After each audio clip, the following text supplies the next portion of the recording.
ابراهيم عادل عنده مشكله واضحه قوي. ابراهيم عادل تخين والله العظيم. بص على ابراهيم عادل، انا مستعد اراهن دلوقتي ان هو على الاقل خلص 4 5 كيلو زياده. بيفكرني بمصطفى شلبي، اللي هو انت معاك الكوره وانت مهاري، بس هتعمل ايه بالكلام ده كله؟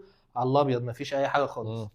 فديت حاجه يعني، انا كان ابراهيم عادل موهبه، يعني احنا كنا بنتمنى لها كل خير، وشايفين اللي هو ده محمد صلاح جاي وداخلين له كده في حته مختلفه خالص. معرفش ايه اللي حصل، معرفش ده مثلا تعليمات، هو واخد تعليمات ومش عارف يترجمها في دماغه. ماتش زيمبابوي خد جزء من الماتش، خد والنهارده ابراهيم عادل، وانا زي ما بقول لك ممكن لو انت حسبت له مجمل الباصات الصحيحه لابراهيم عادل في الماتشين، ممكن مثلا لو هو عمل 100 باصه ممكن تلاقي منهم 7 او 8 صح. مس باص بشكل مستفز، وانا هختلف معاك، ما بيعرفش يحافظ على الكوره.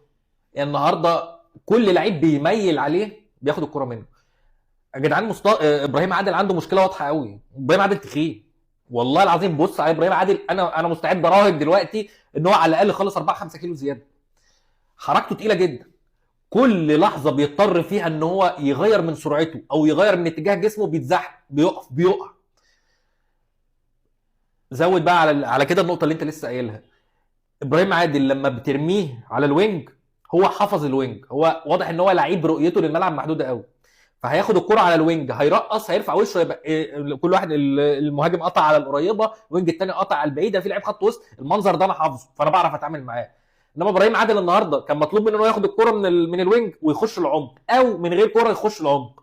وابراهيم عادل في العمق بائس. ابراهيم عادل في وسط الملعب المفروض ان هو يبقى لعيب صاحب رؤيه ويوزع لعب ويهدي ريتم. يا نهار اسود، بطوله سيئه وغير موفقه تماما لابراهيم عادل.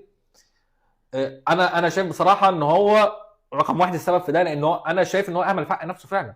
مرونه جسمه ضايعه، نفسه ضايع. انا عايز اقول ان ابراهيم عادل شفناه في منتخب الشباب، اللعيبه كانت يعني بتستهزأ بيه او تستهفئه، صغير كده، ارطه صغيره كده. بس تعالى خش عليا، تعالى قبل عليا، كان يخش بعزم ما فيه يخبطه، وابراهيم عادل ما بيتاثرش. النهارده لوحده، النهارده وهو بيجري اصلا من غير ضغط عليه بيتقلب على وشه. انت رايح، وممكن تبقى واحده من البطوله انفجاريه ان هي تعمل لك، تفتح باب كارير كبير قوي ليك، مش عارف تحافظ على وزنك، مش عارف تحافظ على لياقتك. مشكله كبيره قوي، مش عارف الوم فيها حد غير ابراهيم عادل بصراحه.